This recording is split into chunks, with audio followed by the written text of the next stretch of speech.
Welcome to another science exploration. Today, we get to explore about how does power adapter works and its energy conversion.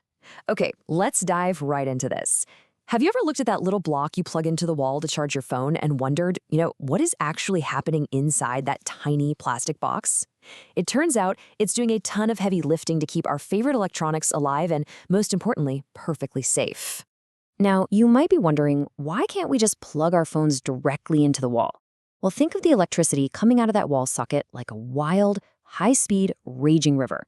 I mean, it's incredibly powerful and highly energetic. Our small electronic devices, like your phone or your tablet, they're like tiny little drinking cups. If you tried to fill a tiny cup directly from a massive roaring waterfall, it would completely overwhelm and destroy the cup, right? The exact same thing would happen to our devices. The electricity from the wall is just way too wild and too strong for them to handle directly. See, there are actually two totally different types of electricity we're dealing with here. The electricity surging from your wall socket is called AC current, which stands for alternating current, and it lives up to its name. It's constantly changing direction, rushing back and forth 50 to 60 times every single second. It is chaotic and wild. But our electronic devices, our phones, laptops, USB fans, and those cool LED lights, they are calm. They run on DC current, or direct current. DC current flows smoothly in only one direction. It's a calm, steady, one-way stream that our electronics absolutely need to survive. So we've got a pretty big problem. The wall gives wild AC, but our devices demand calm DC. Inside the power adapter. This little adapter is basically our ultimate electrical translator. It takes that wild AC language from the wall and translates it into the calm DC language our devices understand. So let's open it up and peek inside. There are four main components working beautifully together to make this magic happen. They act just like a tiny, highly efficient factory assembly line. Let's go ahead and meet the very first worker on that line. Meet step one, the transformer. Remember that wild river of electricity? Well, the electricity from the wall socket is also at an incredibly high voltage, like 230 volts here in Singapore or 120 volts in other countries.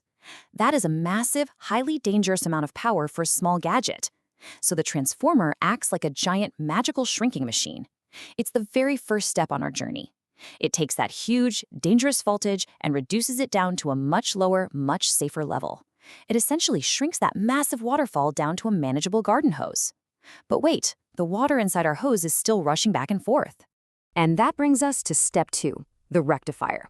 This part uses some incredibly clever little tools called diodes. Think of diodes as strict one-way security gates for electricity. They grab that lower voltage current that's still bouncing wildly back and forth, and they physically force it to move in only one direction. They literally change our AC current into DC current. But because it was just bouncing back and forth a fraction of a second ago, the new DC current is a bit bumpy. We actually call it pulsating DC. It's finally moving one way, which is great, but it's pulsing, kind of like a rapid heartbeat.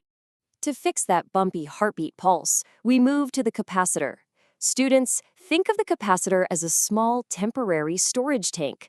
As the bumpy, pulsating electricity flows into it, the capacitor catches all that rushing energy. Because it acts like a storage tank, it can actually fill in the dips and empty electrical gaps between the pulses. By storing and releasing the electricity just right, it completely smooths out that bumpy ride, turning it into a nice, steady, continuous stream of energy. It's exactly like taking a rocky dirt path and paving it into a perfectly smooth highway.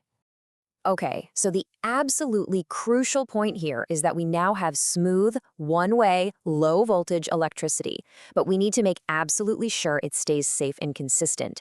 Enter our final internal component, the regulator. The regulator is the ultimate bodyguard for your delicate electronics. It locks the voltage perfectly in place so it never, ever wavers. For example, most USB chargers need exactly 5 volts of DC current to work safely, while the regulator makes sure the output stays exactly at a stable 5 volts no matter what happens. It ensures your device gets exactly the perfect amount of power it needs, acting as an invincible shield to keep your gadgets completely protected from getting hurt.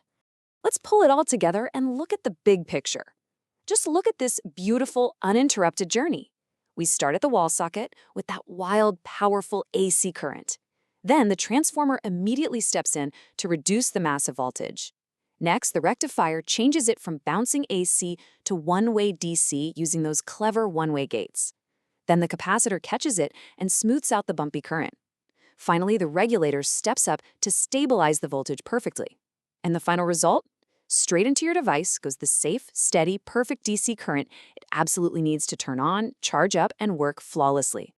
Summary time. To sum it all up, this little adapter is doing an absolute superhero's job. It takes wild electricity, reduces the voltage, forces it to flow safely in one way, smooths it out, and perfectly stabilizes the whole shebang. Just think about that incredible process for a second. Every single time you casually plug your phone into the wall, there's a complex, lightning-fast journey of energy conversion happening right there in the palm of your hand. It's a tiny factory protecting and powering your digital world. What other hidden magic do you think is operating inside your favorite gadgets? If you find the video informative, please like the video. Thanks!